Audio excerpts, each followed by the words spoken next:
Back at it again. All right, seeing a place to be. Ric Serritella with Dan Orlando. This is New and Blue, episode 2, a New York Giants podcast. And Dan, we're recording here on Monday, July the 28th. It's the 5th day of practice. The pads are popping.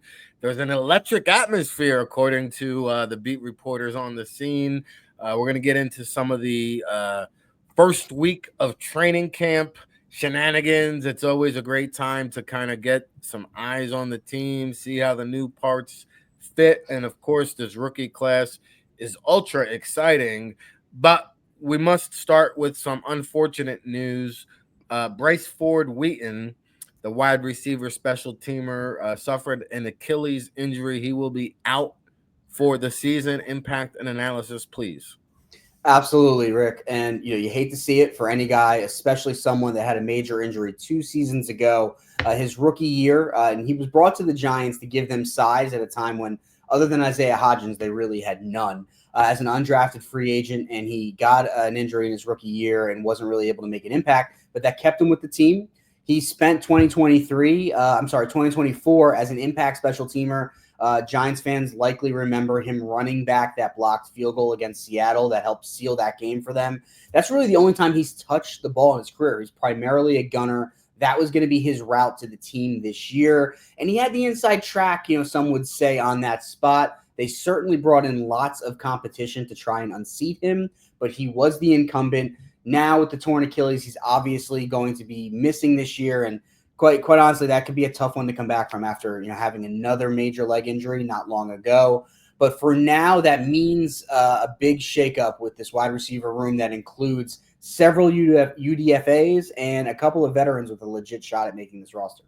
Yeah, it opens up the training camp competition, so let's talk about it. I think Bryce Ford Wheaton's absence is going to be felt primarily on special teams. By the way, they made a transaction today, and so what are you hearing? Yeah, so Gunnar Olszewski is back with the team. Again, if you've been a Giants fan for a while, you remember that he came on in 2023 and won the kick return job and really had some great plays for the Giants on that level. In 2020, he was a star special teamer. Last year in that meaningless season, 2023 in that meaningless season, he had that returned 94-yard TD against the Rams when Tyrod Taylor was giving us something to be excited about at the end of the year.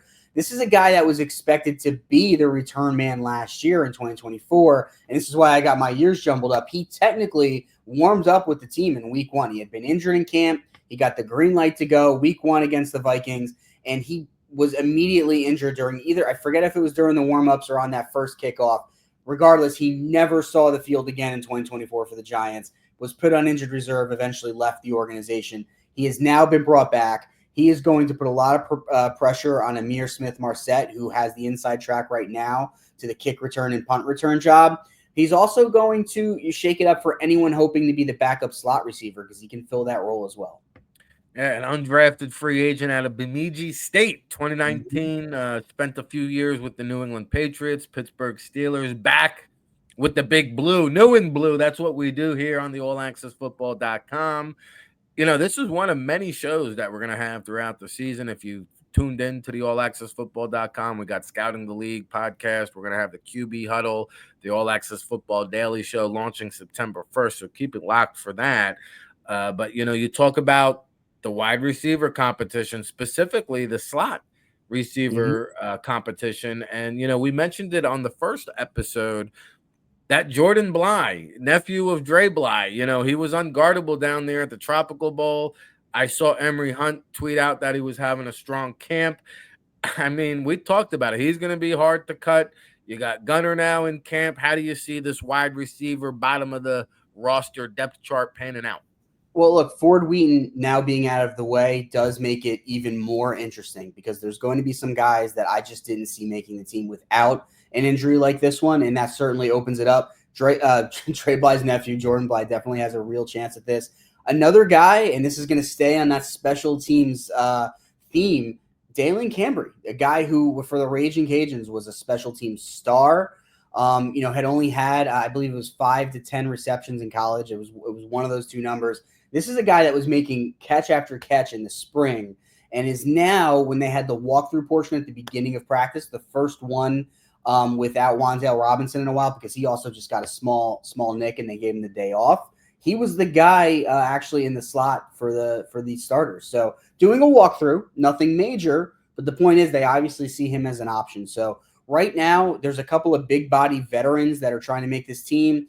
Zach Pascal, little Jordan Humphrey. You have Bly. Quentin Felton actually had to spend the day on the bike. That's not going to help him.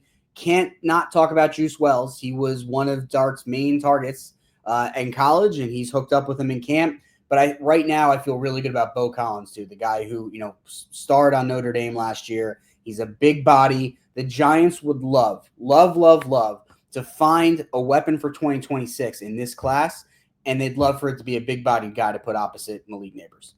Yeah, a lot of untapped potential in that. Bo Collins started off at Clemson, finished up at Notre Dame. Yep.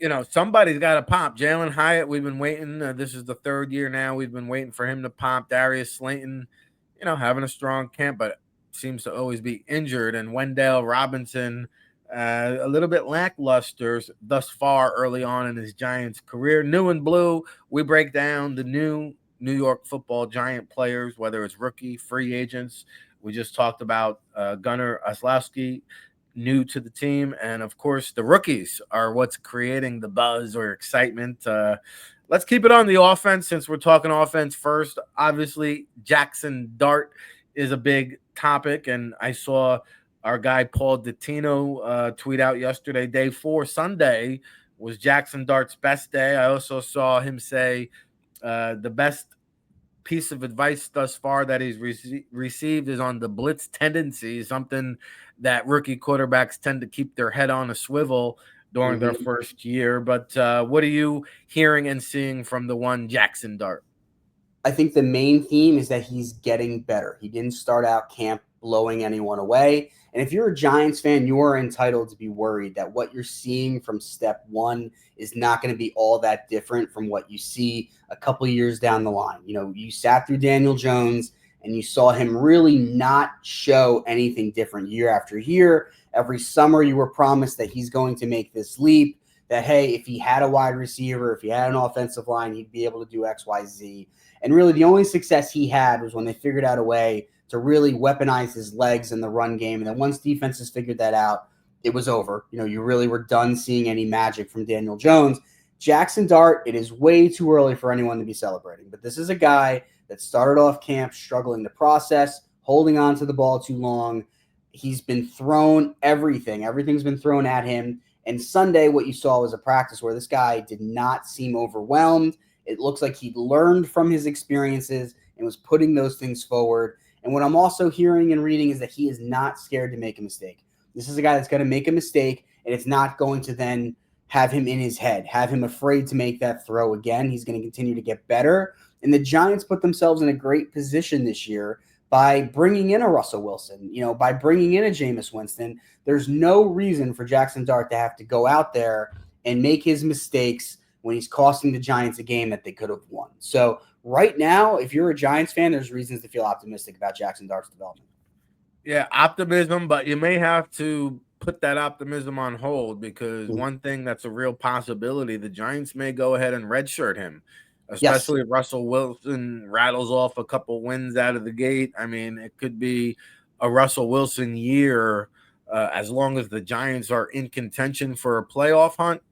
I think it's Russell Wilson's show, but you got to Jackson Dart, he has made mistakes, plenty of them at the collegiate level, at the SEC level, multiple years of starting experience. He's seen a lot of live bullets, and there's something to be said for that. We've seen that, I think, with the quarterbacks that have come into the league in recent years. All right.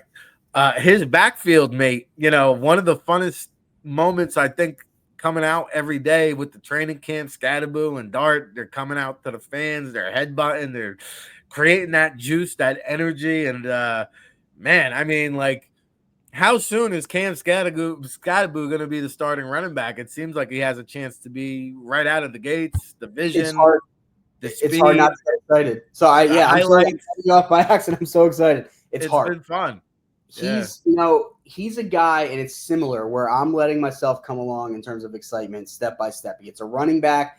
I guarantee if he's staying healthy, he's going to look good in the preseason. Running backs tend to. It's basic defenses, things like that. But this is someone where the big concern, right, was is he going to be able to do what he did in college against NFL level competition? They're going to be bigger. They're going to be stronger. They're going to be faster.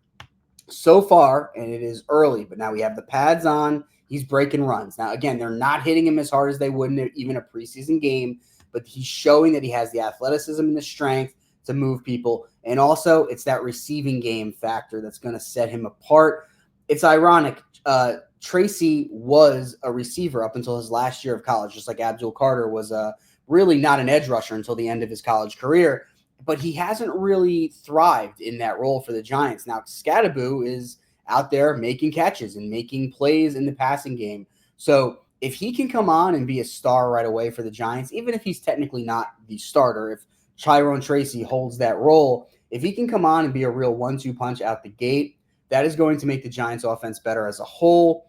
Last year, no one was respecting the run. They went from the run being the only thing that was respected to no one respecting the run. If defenses have to think about the run and they also trust that Russell Wilson is going to throw the ball more than 10 yards downfield, you're going to see an offense that can actually operate for the first time in a couple of years for the Giants. Yeah, I'll tell you. I mean, this kid is bringing a level of excitement that you got to go back to Jeremy Shockey's. Yeah. In terms of rookie impact, the excitement, the energy level. And here's my bold prediction. I got the Giants and Jets preseason game. Cam Scadaboo, you talk about that yards after contact. I don't know if it's going to be a run or a catch, but he's going to have a big play against the Jets that's going to just really energize the fan base. And it's funny because this running back backfield, last year the undrafted rookie Dante Turbo Miller had an extraordinary training camp and then got hurt there at the end. He's off to a fast start again. I wonder how the depth chart shakes out. Obviously Tracy and Scadaboo, I think, are assured a roster spot. I would lean towards Scooter having the advantage over Turbo, but I don't know. Maybe Turbo beats him out. We shall see. Yeah, with Turbo, I think it's interesting because actually to go back to what we were talking about before, bringing Olszewski back doesn't help Turbo's chances. Turbo's avenue to the roster was going to be competing with Smith-Marset for at least one of punt or TD return duties, if not both. With Olszewski there now, there's somebody else that's a serious contender for that job. So for Turbo Miller, I don't think it's outrageous the Giants keep 4 backs. Again, there's going to be a crunch at tight end, and Fedone has actually looked pretty good in camp. There's going to be a crunch at a couple other places, but if they were to keep 4 backs, it seems like he would have the edge. This is one of those scenarios where it's going to be interesting to watch. Like, hey, and I'll be covering this. In that second and third preseason game, is Turbo Miller not playing? And is that because they don't have faith in him, or are they trying to keep him on the shelf so they can put him on the practice squad? If he gets a lot of run in the 4th preseason game, it's probably because they don't see him making the team and they're ready to move on. But I could see them trying to keep him a secret. Yeah, I think the secret's out. It's interesting because like those practice squad guys, you could state an argument that he's comfortable in New York. He knows the playbook. His best shot of seeing the field is probably with the G-Men. Mm-hmm. But you know what? After drafting Scadaboo, maybe, there's some teams that might catch wind of him and offer him a spot on the 53-man roster because I don't think that's available to him as we speak currently. He'd have to have a huge preseason. Well, if you're a Giants fan, you're not used to this, right? Because it's been several years before there were several guys we're talking about like this where, you know what, they're good enough to play, but we don't have room for them. The Giants have had a talent problem, and they still do, but they've come a long way. There's going to be guys cut, like Turbo Miller, that have a future in this league. And I do think Turbo Miller's his most likely path to the NFL this year is probably elsewhere. All right, we'll pump the brakes from calling him Earth, Wind, and Fire. He's Dan Orlando. I'm Ric Serritella. This is New and Blue, a New York Giants podcast dedicated to new big blue players, rookies, free agents. We'll be here throughout the season. We'll be on location. We'll be at Giants camps. We'll be at the games. We'll be covering it all season long on allaccessfootball.com, along with all of our shows. The All Access Football Daily Show is coming, launching September 1st. We got the QB Huddle. We also have the Scouting the League podcast. And if you're watching this will be down in Nashville for the Personnel Symposium, August 4th through the 6th. We'd love to see you out there. If you're in town, we'll be doing our NFL training camp tour over at the allaccessfootball.com, where we just got done with our 32 team countdown, 32 teams in 32 days. You can go get the Big Blue preview. We got the top 10 prospects, the top 10 players under the age of 25, bust out candidates, NFL draft pick analysis, overview videos. That's what we do. New and blue. Make sure you like, share, and subscribe. Tell a friend that it's them again. Dan Orlando, Ric Serritella, breaking it down, chopping it up for those New Jersey Giants. And let's switch some gears over to the defensive side of the ball. We've been talking about this rookie class, and nobody's been making more noise than Abdul Carter, just talking about throwing guys out of the club, tossing them around like rag dolls, the highlights one day after the other. I mean, what's not to love? He's, if you've been watching the Giants for a couple of years, they'll draft someone, you'll get very excited, and then the beat reporters have to spend July and August pumping the brakes, on your expectations that, yeah, they're good, they're better than what they had, but here's the things they need to work on. And with Abdul Carter, really the beat reporters are at a loss. Like, this is where you feel like things might be changing. They are extremely excited about what he's bringing to the table. Really what we're seeing at camp right now is a guy with a pass rush plan, someone who, it seems very beyond their years in terms of how they approach the game.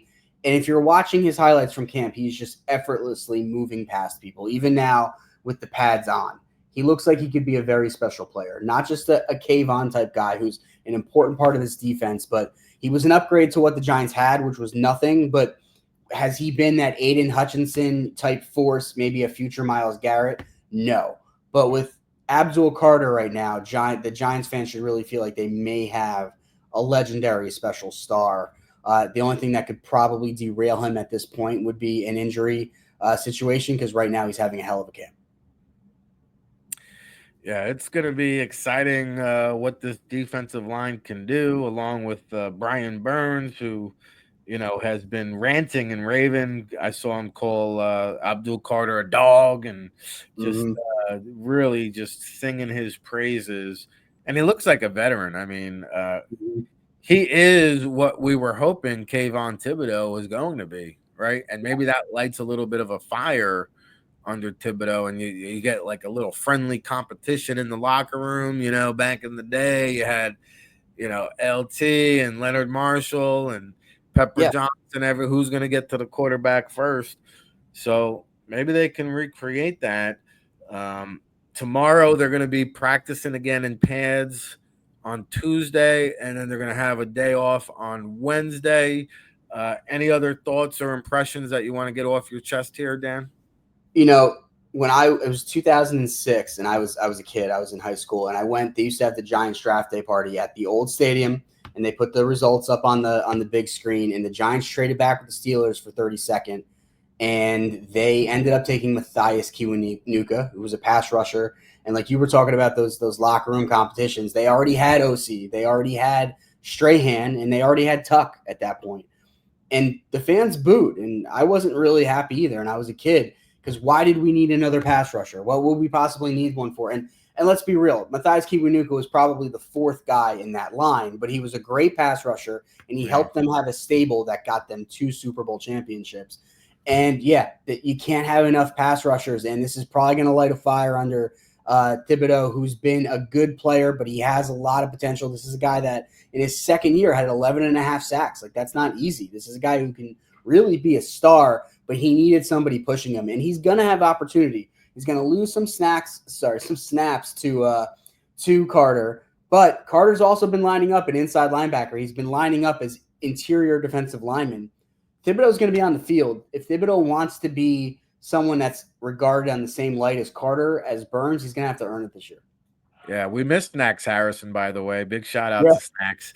And he was a nice run stuffer, as is Darius Alexander, who's flashed some strength there and showed up today, actually, as a matter of fact, against the run with a couple of plays. So I think Alexander's presence will also help solidify the pass rush, right? And you inject him into the equation with Sexy Dexy, and I got to say that the Giants' defensive line truly is the strength of the team. Absolutely, and there's nothing founding to this, but with Christian Wilkinson, who is now no longer with the Raiders, look, he's Dex's best friend. They played at Clemson together. He was Yeah. someone that the Giants, if you watched Hard Knocks, and apologies if you watched that last year, but if you were watching it, the Giants were considering being in on him if they didn't go after Burns. And look, he's probably got injury issues. There's a reason the Raiders are just walking away and might have to eat a ton of money. But if he's available, you got to think if the Giants could put one more weapon on this defensive line, it might be one of the best in the NFL. So, you got to weigh the risk and reward, right? Yeah, I don't. if he comes cheap, though. Yeah, well, he's gonna come cheap because he's got a case of the twinkle toes, or he's tickling the teammates' toes, he's kissing kids on the head. I don't know what's going on with that Christian Wilkins, but Yeah. you gotta wait. I mean, what do you really want to inject that into the locker room? Maybe you have Dexter set him aside and Coaching them up. him. Yeah. Look, I'd like it more than I'd want to add OBJ to this mix right now. I know fans are clamoring for that. I don't really see. Is that right? I haven't heard that. Do fans really want that to happen? They're clamoring for it because then OBJ, he was at, I think, the Fanatics Fest or something like that, and he hinted he might be coming back. And Jordan Raanan on ESPN was immediately like, no, like, trust me, the team has told me no. Like, so, or sources, but, so I think that's something that's, again, like, I'm just saying that you're right. The defensive line is going to be a big part of this team. Them adding one more person after cutdown day would make me happy. I'd like to see a little bit more depth. But if everyone's healthy, if this was a game of Madden, that defensive line is going to be ridiculous. Yeah, hey, I'd like to see Christian Wilkins. I'm a fan of the player.